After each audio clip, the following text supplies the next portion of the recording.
In the near future, humanity begins looking at space for alternative places to live and the possibility of finding intelligent life. This culminates in forming colonies both on Mars and the Moon. Major Roy works as an astronaut, which has been his dream since he was a little kid, and is currently taking a psych evaluation before accepting his next mission. He assures the doctors that he's fine, and he keeps up an excellent poker face, but he can't stop thinking about the fact his wife Eve has left him because his work takes up most of his time. Today's mission consists of fixing a robotic arm at one of Earth's many space antennas. Roy climbs an extremely high ladder without any trace of fear, but things quickly get nasty when a strange light begins blinking. Suddenly a power surge causes part of the antenna to explode and many astronauts begin falling to their deaths.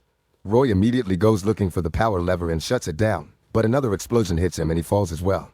Surprisingly, he stays very calm, and when he's close enough to Earth, he releases his parachute, which allows him to land safely. Later at home, Roy thinks he should be feeling something after such an unlikely survival, but he only keeps remembering Eve telling him he has a self-destructive side. He also watches the news and learns that electrical storms have been wreaking havoc across the globe. Sometime later, the higher-ups from Spacecom call Roy for a top-secret meeting because they're very impressed by his ability to keep calm in the worst situations, plus the fact he has no family to hold him back. They show him spectrogram images of Neptune full of cosmic ray bursts, which are causing the electrical surges. The Lima project is brought up, a name Roy is familiar with because the commander behind that mission had been his father Clifford. It was the first manned expedition to the outer solar system, which began 29 years ago, but 16 years into the mission the ship disappeared and all data was lost. Deep space missions were halted after that. As far as they know, the crew was dead, however the power surges make them think Clifford may still be alive. The surges seem to be caused by an antimatter reaction, which was the material that fueled the mission. This may cause a potentially unstoppable chain reaction that could threaten the stability of the entire solar system and destroy all life in it.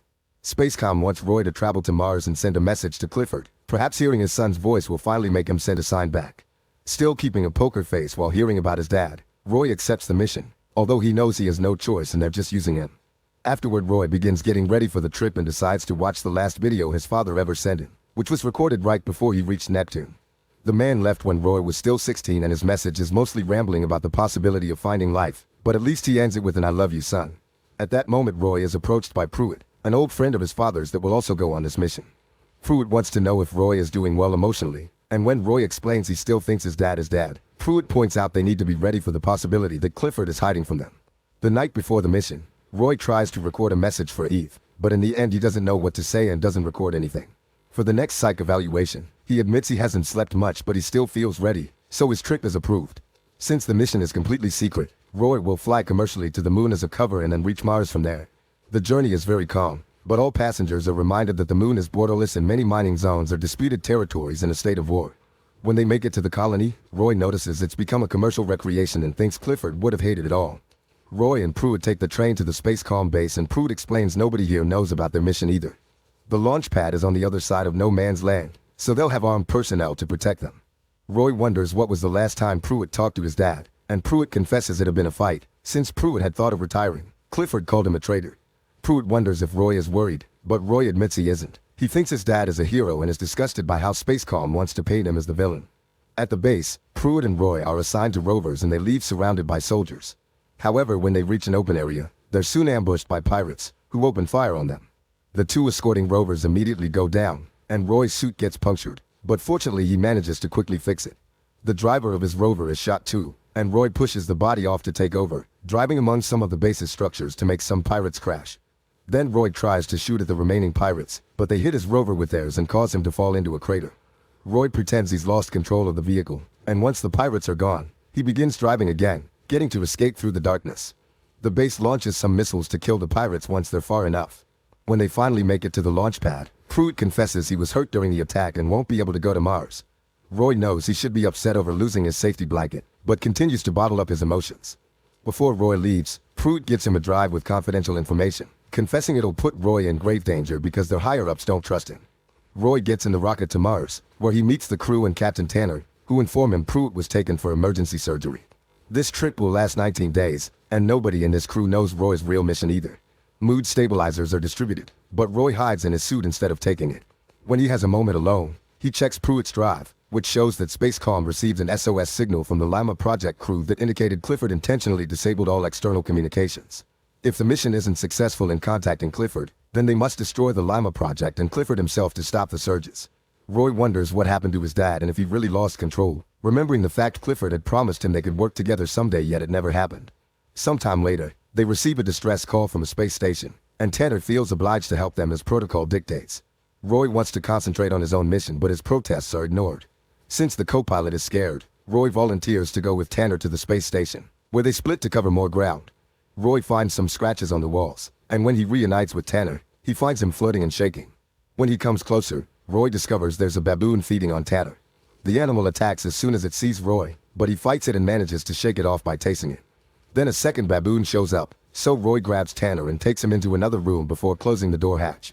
Roy tries to seal Tanner's helmet with some duct tape, but soon he has to return to the door to keep it closed because the baboon is trying to open it. He finds the pressure hatch and releases it, making the baboons explode. Moments later, Roy brings Tanner back into their ship, but no matter how hard the doctors work, Tanner doesn't survive and his body is thrown into space. Later, while everyone's sleeping, Roy takes another psych evaluation and explains Tanner died without showing any emotions. When the computer voice asks him for details, Roy confesses he recognizes the baboon's rage as his own. He's always had rage in him because his dad left. However, if he looks under the rage, all he finds is hurt, which is keeping him away from relationships. The co-pilot takes over captain duties and Roy becomes the co-pilot in his place. When they finally approach Mars, they're hit by a power surge and the ship needs to be landed manually instead of using the auto landing sequence. The pilot is too scared to react, so Roy takes over the controls and lands the ship himself, promising his partner he won't report him to Spacecom. The crew makes it to the Ursa research station, where Roy meets director Helen. She doesn't know about the secret mission either, so she only gets to escort him to the building where the other employees are working in confidence. Roy is given a very cold pre-written message to read, promising Clifford they're here to help and that they need any data he may have. Unfortunately, they don't get any replies and the technicians decide to try again later. Roy spends some time in the comfort room, where he tries to decide if he hopes to find his dad or wants to be free from him. When the time comes to send another message, Roy drops the script they gave him and begins talking from the heart. He mentions childhood memories and the fact he's become an astronaut too, expressing his wish to see his father again. Roy waits to see what happens and notices the technicians getting excited around the comms, meaning they got an answer. However, when Roy asks to hear the message, the higher-ups don't give him access to it and announce he'll be sent back to Earth because his personal connection makes him unfit for the mission. On his way out, Roy notices a crew is getting ready to travel, but they ignore his questions. Before going to Earth, they put Roy through another psych evaluation, but his desperation and anger finally make him crack and mess with his biorhythms. Thus he's sent back to the comfort room for the time being. Sometime later, Helen visits Roy to get some answers. At first, Roy tries to keep the secret, but Helen changes his mind by explaining she was born here on Mars and that her parents died in the Lima project. The higher-ups made her prepare a rocket with nuclear munitions, which will be leaving for Neptune soon, and she wants to know why. Roy tells her the little he knows, and Helen responds by sharing a video they received some time ago. It turns out Clifford is indeed alive, and screams can be heard behind him in the recording.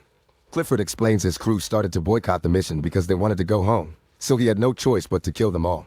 Spacecom made Clifford a hero and the public got to cover it all. Roy wants to confront his father, thus Helen sneaks him out of the base in a rover and drops him by a sewer entrance so he can gain access to the rocket in secret. After a few minutes spent under dirty water, Roy reaches the launch pad and manages to climb into the rocket right before it takes off. The crew immediately detects his presence and Roy tries to explain he isn't a threat, but the base sends orders for him to be neutralized. 2 astronauts go after him, but at that moment the rocket gains speed and the force sends one of the astronauts flying against the wall, killing her. The second astronaut fights Roy and the captain tries to shoot him, but he fails and hits the oxygen tanks instead. The air begins to get poisonous and Roy tries to help the captain by putting a mask on him, but it's too late, both astronauts are dead. The bodies are thrown out of the rocket and Roy sends one last message to the base, confirming he'll finish the mission before he turns off all comms. The trip will last 79 days, which Roy will have to spend alone with his guilt. He connects a feeding tube directly to his stomach and electrodes on his body to stimulate his muscles. Roy tries to keep himself busy by thinking of Eve and his dad. However, he makes the mistake of watching Eve's last message when she confessed she felt like she didn't know him because he was always away. He also watches videos of the time his dad was still sane and hopeful.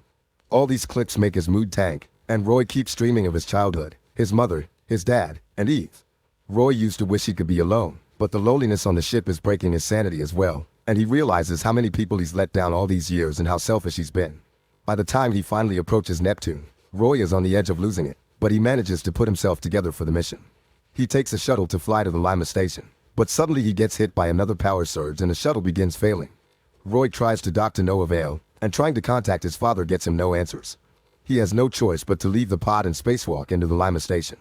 Inside, Roy finds the crew's bodies floating around and an old music video playing on a screen. He also finds his dad's room, where he can see all the signs of obsession with finding life in space. Roy goes further inside and begins programming the explosive when Clifford finally finds him. And while Roy keeps his poker face, the sadness is still clear in his eyes. Clifford explains he's been trying to stop the surge, which was caused by the crew's boycott. The captain must go down with the ship, and Clifford considers this his home. He has no interest in returning to Earth, and he admits never caring about his family. Roy tells him he still loves him and reaches out to grab his hands, which Clifford accepts after some hesitation.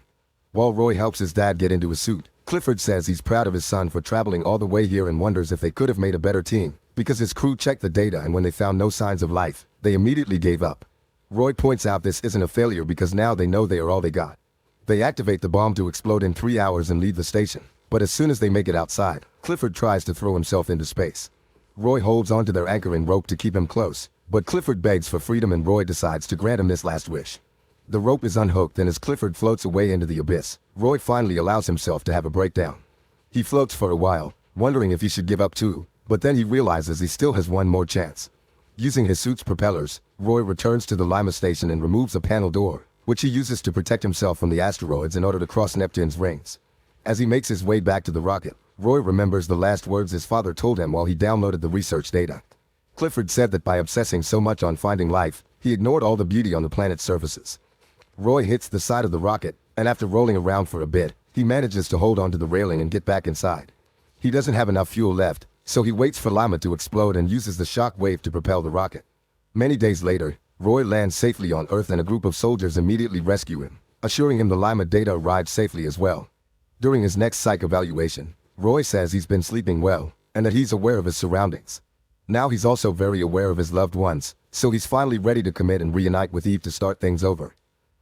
Make sure to subscribe and turn on notifications so you can watch more videos like this. Thanks for watching.